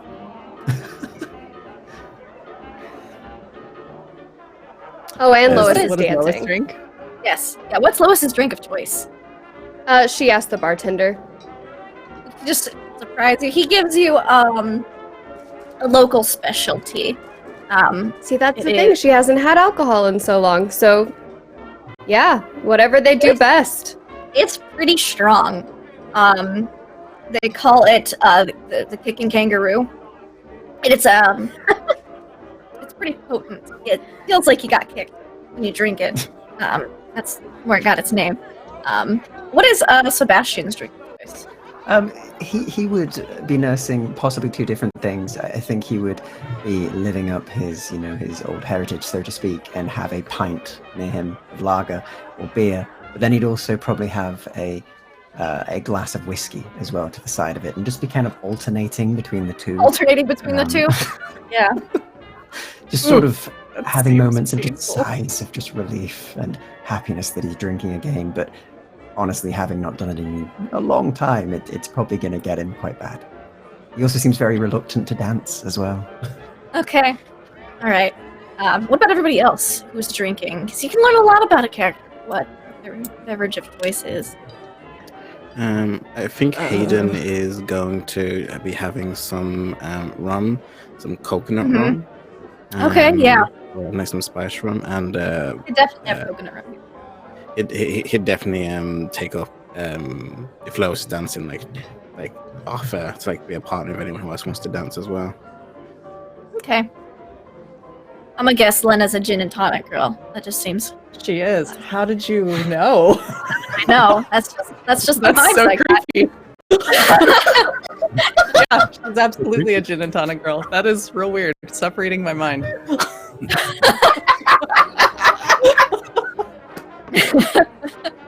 What about Hunter? Is Hunter letting himself let loose a little bit, or is he still? Yeah, since everything, since everything's now returned to normal, and what he considers normal, we've gotten everything done. He's also went back to his pre all of that crap persona. Everything's been getting ticked off like clockwork now.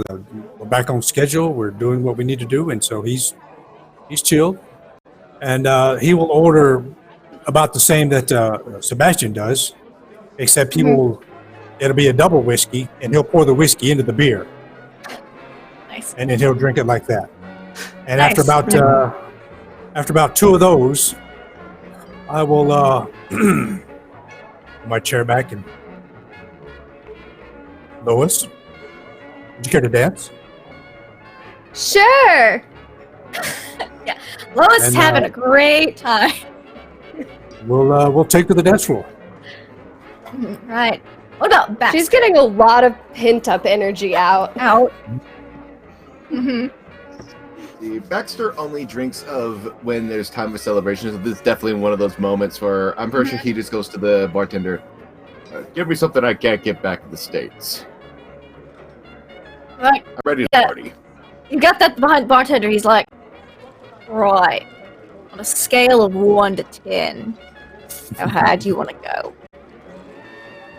Let's go 6 to be safe. I want to save this memory. Right. See, he goes like underneath the pulls out like a jar underneath the bar, and inside you can see there's a rattlesnake inside of it. And he says, "You would say to 10, I would have just given you straight this, but with a 6, we're just gonna take a little bit out." And he mixes you up a cocktail, and he gives it to you. Right. Let me know how you like that.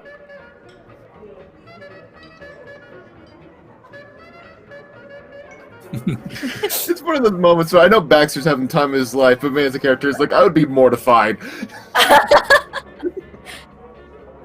Ever had alcohol with a Right. snake in it before? No! I usually lift, don't like man. animals in my drinks. Am I weird? What about the worm? Don't give me that front.